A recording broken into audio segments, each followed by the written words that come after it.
یہ سفر شروع ہوا پہلی آمد کے 52ویں سال میں، جب تومر رسول برصغیر پاک و ہند آئے اور منادی کی۔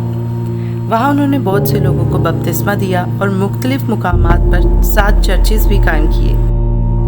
کہا جاتا ہے کہ پہلی آمد کے 72ویں سال میں تومر رسول کو تامل ناڈو میں شہید کر دیا گیا۔ پھر 1858 سے 1947 کے برطانوی راج کے دوران مختلف ممالک کے مشنریز آئے اور مسیحیت کی منادی کی۔ اس وقت جن لوگوں نے مسیحیت کو قبول کیا ان میں مذہبی سکھ اور دلت ہندو شامل تھے۔ یہ ایک مظلوم طبقہ تھے اور نچلے درجے کے لوگوں میں شمار ہوتے تھے۔ خطے میں ہر رنگ و نسل کے لوگ رہتے تھے۔ پھر اسی کے چلتے مختلف ڈینومینیشنز نے اپنی اپنی جگہوں پر اسکول، ہاسپٹل اور چرچز جیسے بہت سے ادارے بنائے۔ ایک اقلیت ہونے کی وجہ سے مظالم کا بھی سامنا تھا، مگر انگریز حکومت کے چلتے ان سب اداروں سے مستفید بھی ہوتے رہے۔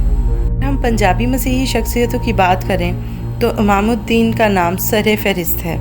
انہوں نے نہ صرف منادی کی بلکہ زبوروں کا پنجابی ترجمہ بھی کیا، جو ہم آج بھی گاتے ہیں۔ ایک اور اہم شخصیت میں سادھو سندر سنگھ شامل ہیں۔ انہوں نے بھی اپنی زندگی مسیح کو دی اور لوگوں میں مسیح کی خوشخبری سنائی۔ انگریز دور میں ہی برصغیر پاک و ہند میں All India Conference of Indian Christians جیسی ایک آرگنائزیشن بنائی گئی۔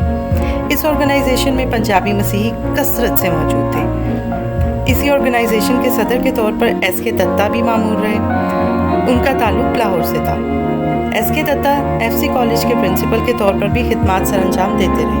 اس کے علاوہ وہ YMCA یعنی ینگ مینز کرسچن ایسوسی ایشن کے لیڈر بھی تھے۔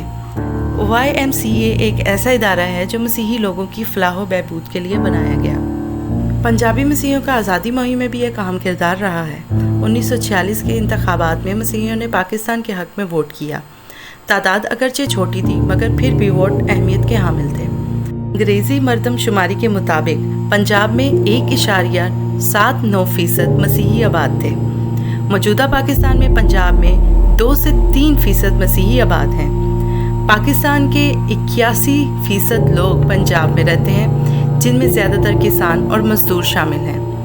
On line data web site کے مطابق پاکستان میں 1445 چرچز ہیں۔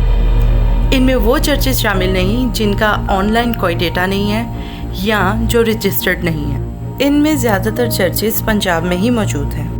پنجابی مسیحی ملک اور صوبے کے لیے ہر سیکٹر میں محنت سے کام کر رہے ہیں۔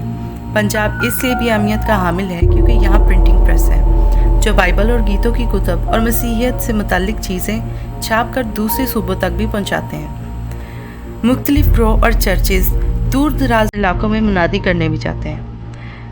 پنجابی مسیحی سیاسی طور پر بھی متحرک ہیں، پھر بھی آئے دن مختلف طرح سے مظالم کا سامنا کرنا پڑتا ہے، پھر وہ چاہے چرچز پر حملے ہوں، جھوٹے الزام یا مذہبی لحاظ سے امتیاز کا سامنا۔